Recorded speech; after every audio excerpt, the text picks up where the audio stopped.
Hello everyone, welcome to News Daddy and I am your friend Chetan Singh Chauhan. જેને આ કાર્યક્રમ માણવા માટે આવવું હોય તો ગીતાબેનના જે ઓફિશિયલ એમનું ઇન્સ્ટાગ્રામ આઈડી અને ફેસબુક આઈડી છે એના પર આની બધી જ કોન્ટેક્ટ ડિટેલ શેર કરેલી છે, ત્યાંથી દરેક વ્યક્તિને પાસ એના મળી શકશે. કોઈ જ કમર્શિયલ કાર્યક્રમ નથી, ગુજરાતી ભાષા માટે કરવાનું એક કામ છે, એના માટે ક્યાંય કોઈ ચાર્જ રાખેલો નથી, નિઃશુલ્ક દરેકને એન્ટ્રી આમાં મળી શકશે. નમસ્તે બધાને, મારા જય શ્રી કૃષ્ણ, જય શ્રી રામ. આ બધાને જણાવતા ખૂબ જ આનંદ થાય છે કે અમદાવાદ જેવા એક જાજરમાન શહેર, હું એટલા માટે કહી દઈશ કે અમદાવાદ અત્યારે એટલી સરસ રીતે આગળ વધી રહ્યું છે કે ગાંધીનગરને હમણાં આડી જશે. ત્યારે કોન્સર્ટનો જે વિચાર ભાઈએ રજૂ કર્યો, જીતુભાઈએ, તો એ વિચાર મને ખૂબ ગમી ગયો છે અને એ કોન્સર્ટના આધારે અમે લોકોને એક એવું સંગીત પીરસવા માટે જઈ રહ્યા છીએ. આપણી ગુજરાતી ભાષા ઉપરનું જે કામ કરવા માટેનો ભાઈએ વિચાર આપ્યો કે આપણે ગુજરાતી ભાષાને પણ પ્રમોટ કરવાનો એક હેતુ આની પાછળ છુપાયેલો છે. બધા જ ગુજરાતી ગીતો આપણે લીધા છે અને એ પણ એવા ગીતો, ભજનો, લોકગીતો કે જે આપણા સંતો, આપણા જે કંઈ પણ પ્રાચીન મીરાબાઈ કહી દો કે પછી નરસિંહ મહેતા કહી દો કે દાસી જીવણજી કહી દો, કે જે આપણને એક અમૂલ્ય વારસો, અમૂલ્ય ભેટ મૂકીને ગયા છે.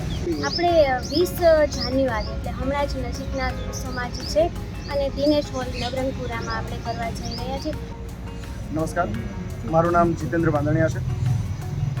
ધ વિઝ્યુલાઇઝર નામે મારી બ્રાન્ડિંગ અને પ્રમોશનની કંપની છે.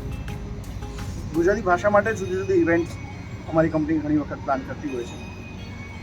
એક કાર્યક્રમ દરમિયાન બેનને મળવાનું થયું અને એટલે અમે લોકો ડિસ્કસ કરતા હતા કે કોઈક જે બહુ બધી કોન્સર્ટ ચાલી રહી છે, તો પદ્મશ્રી હેમંતભાઈ ચૌહાણ એમની જે આખી કંઠનો જે વારસો છે કે એમની કલાનો જે વારસો છે, એ વારસો આગળ ગીતાબેન અને મયુરભાઈ બંને ભાઈ બહેન આગળ ધપાવી રહ્યા છે.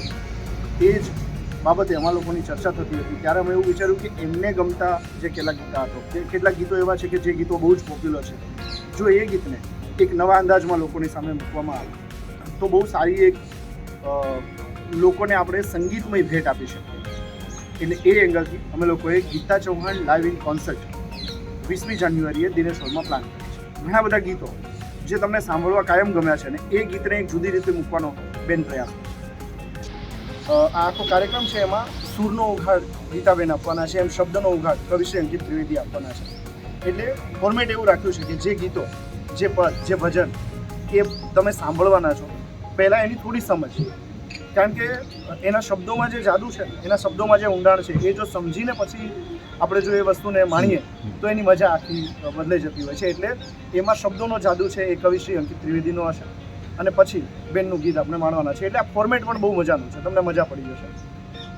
જેને આ કાર્યક્રમ માણવા માટે આવવું હોય તો ગીતાબેનના જે ઓફિશિયલ એમનું ઇન્સ્ટાગ્રામ આઈડી અને ફેસબુક આઈડી છે એના પર આની બધી જ કોન્ટેક્ટ ડિટેલ શેર કરેલી છે, ત્યાંથી દરેક વ્યક્તિને પાસ એના મળી શકશે. જેમ બેને કીધું એમ કોઈ જ કમર્શિયલ કાર્યક્રમ નથી, ગુજરાતી ભાષા માટે કરવાનું એક કામ છે, એના માટે ક્યાંય કોઈ ચાર્જ રાખેલો નથી, નિઃશુલ્ક દરેકને એન્ટ્રી આમાં મળી શકશે.